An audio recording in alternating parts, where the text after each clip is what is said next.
Monsieur Achara Toumane, les autorités maliennes assurent que plus de citernes de carburant entrent dans Bamako qu'avant la crise. Pourquoi, dans un même temps, les activités tournent toujours au ralenti? Et que répondez-vous plus largement aux Maliens que l'on vient d'entendre?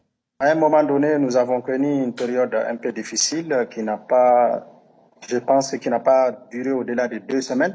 Et à la suite de cela, les autorités maliennes et surtout les forces de défense et de sécurité se sont adaptées à la nouvelle menace et ont mis un certain nombre de mesures en œuvre justement pour essayer non seulement de permettre aux citernes de regagner la ville de Bamako, ce qui a été rendu possible grâce justement aux efforts des FAMA, parce qu'actuellement, que ce soit les corridors Bamako-Sikasso, que ce soit les corridors Bamako-Kai, aujourd'hui, il y a des opérations spéciales qui sont mises en place et ce sont des opérations aussi qui sont conduites par des généraux d'un certain haut niveau qui aujourd'hui conduisent ces opérations et permettent pratiquement chaque 48 heures à des citernes de rentrer dans la ville de Bamako. Et les derniers exemples datent de tout à l'heure. Il y a plusieurs citernes pour magnifier aussi la solidarité des États membres de l'AIS, de nos frères du Niger, qui sont rentrés tout à l'heure dans la ville de Bamako. C'est vrai que ces derniers temps, on a constaté des files indiennes à l'infini au bord de nos stations, mais actuellement, le gouvernement s'est penché sur la question et des mesures adéquates ont été mises en place et qui vont permettre, je pense, dans les jours et dans les semaines à venir, de transcender ces problèmes-là. Tout ce que j'aimerais mettre en avant, c'est que ceux qui ont essayé justement de perturber l'approvisionnement de la ville de Bamako et de certaines grandes villes du Mali en hydrocarbures. Aujourd'hui, on est en train de se rendre compte qu'avec l'État s'est adapté, les militaires se sont adaptés et c'est une crise qu'on est en train de transcender de jour en jour. Plusieurs analyses ces dernières semaines font état d'une possible chute de Bamako. Que répondez-vous à ce scénario hypothétique? Bon, nous avons constaté malheureusement cette cabale médiatique contre notre pays. Il ne faut quand même pas oublier que le Mali fait face au terrorisme depuis plus d'une dizaine d'années.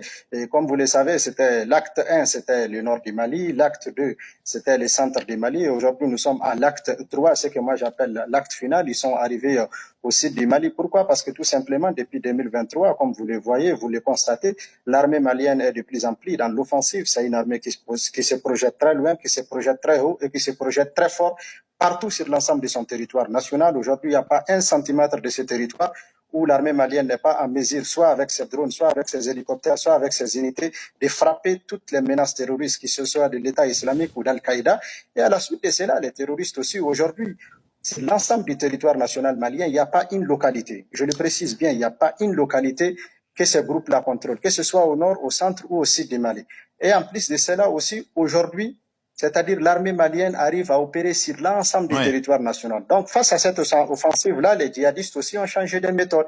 Ils se sont métastasés. Comme ils n'arrivent plus à gérer des grandes emprises et des grandes villes au nord, ils se sont métastasés. Maintenant, ils sont en train d'arriver au sud du Mali. Ils ont même traversé les frontières maliennes parce qu'aujourd'hui, la menace, elle est au Bénin, elle est au Burkina, elle est au Togo, elle s'achemine vers la Côte d'Ivoire. Le Sénégal et la Guinée ne sont pas aussi épargnés par cette menace-là.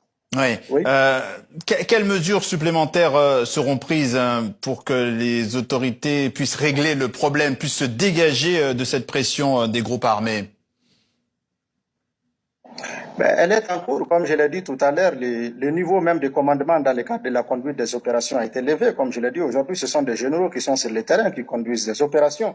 Et ce sont des opérations aussi qui ont de très bons résultats, par exemple dans la région de Sikasso, dans la région de Kai, dans la zone de Kita. Aujourd'hui, on est en train de donner des coups 2 fois plus forts à ces groupes terroristes-là. Donc, cela permet en réalité à ces citernes-là aujourd'hui de pouvoir emprunter ces axes-là pour regagner à Bamako, d'où le nombre élevé de citernes qui arrivent à chaque 48 heures à Bamako. Mais c'est pas pour autant que la crise est totalement finie. Mais ces citernes sont toujours attaquées. Ces citernes sont toujours attaquées.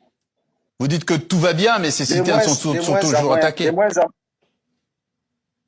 De moins en moins attaqués maintenant, justement grâce à ces opérations-là. Et le dernier exemple, je viens de le donner. Il y a des citernes qui ont quitté pratiquement le Niger et d'autres sont rentrés aussi avant-hier à Bamako. Ils n'ont pas été attaqués. Je peux en citer plein d'exemples comme ça. Maintenant, moi, ce que je trouve un peu dommage, c'est qu'on met l'accent sur des actions que les groupes terroristes c'est-à-dire mènent contre des populations civiles et contre les citernes. Une citerne, c'est comme une femme enceinte, il n'y a aucune bravoure à l'attaquer. Et par contre, ces mêmes groupes qui sont en train de se vendre